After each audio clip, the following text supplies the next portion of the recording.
পূর্ণম সাহের স্ত্রীর সঙ্গে মুখ্যমন্ত্রীর ফোনালাপ, কতটা আশ্বস্ত হতে পারছেন পূর্ণম সাহের পরিবার? এতদিন তারা বলছিল যে আমরা আশ্বস্ত হচ্ছি, কিন্তু আজকে মুখ্যমন্ত্রী মমতা বন্দ্যোপাধ্যায় ফোন করার পর তিনি বলছেন আমি ফুললি স্যাটিসফাইড, অর্থাৎ আমি এখন খুশি। কিন্তু এতদিন যে বিএসএফ এসেছে, অন্যান্য রাজনৈতিক দলের নেতারা এসেছে, সবাই আশ্বাস দিয়ে গেছে, কেউ কিন্তু কোনো সুরাহা করতে পারেনি।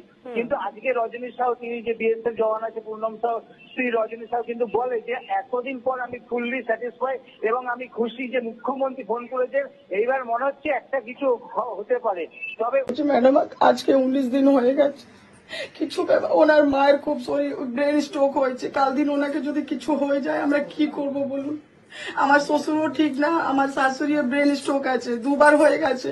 ওদের যদি কোনো হসপিটালে প্রবলেম হয় আপনি আমাকে বলবেন, আমি করে দেবো। আর আপনি কি আপাতত আপনার ছেলে মেয়ে কেউ আছে? আমি এখন 3 মাসের প্রেগনেন্ট আছি ম্যাডাম, আমি এই অবস্থায় কোথাও দৌড়াবো বলুন? আমি তো কাংড়া। আপনি কোথাও দৌড়াবেন না, আপনি এখানেই থাকুন। আপনি কাছাকাছি কোনো কাজ করতে পারেন, জাস্ট ওখানে সামনে, যতক্ষণ পর্যন্ত এই ব্যাপারটা না মিটছে। কি কাজ করব বলুন ম্যাডাম? সংসারটা চালাতে পারেন।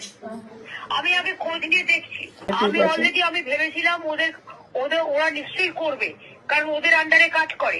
কিন্তু আমি এটা ভাবতে পারিনি যে এতদিন পরে ওরা কেয়ার করবে না। আমি দেখি আমার অন্য সব কাজে লাগাচ্ছি।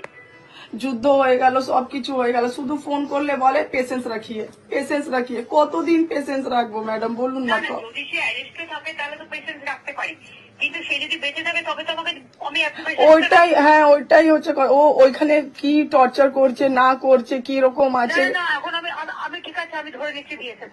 হ্যাঁ ম্যাডাম, প্লিজ হাত জোড়ে রিকোয়েস্ট করছি ম্যাডাম, আপনি কেন বলছেন? আপনি আমার বোনের মতো কেন বলছেন এসব? এটা তো আমাদের ডিউটি ম্যাডাম। ওনাকে যদি আজকে কিছু হয়ে যায় ম্যাডাম, আমার ঘর সামলানোর মতন কেউ নেই ম্যাডাম। আমি আপনার পাশে আছি। প্লিজ ম্যাডাম, প্লিজ তাড়াতাড়ি অ্যাকশন নিন এই জিনিসটা নিয়ে, সবাইকে রিকোয়েস্ট করে আমি। চেষ্টা করছি। ঠিক আছে ম্যাডাম, থ্যাংক ইউ। আপনি মেন্টালি একটু, আমি জানি মেন্টালি কাম থাকা প্রয়োজন নেই। শ্বশুর শাশুড়ি যদি ট্রিটমেন্টের কোনো প্রয়োজন হয় ঠিক আছে। না ওনাটা বলবেন, আমি সব করে দেবো। আপনাকে বলি, আপনার যদি কোনো প্রয়োজন হয়, হ্যাঁ আপনি মিউনিসিপ্যালিটি চেয়ারম্যান বলুন, ঠিক আছে, আমি সব ব্যবস্থা করে দেবো। ঠিক আছে ম্যাডাম। কল্যাণের নাম্বার জানেন? হ্যাঁ জানি।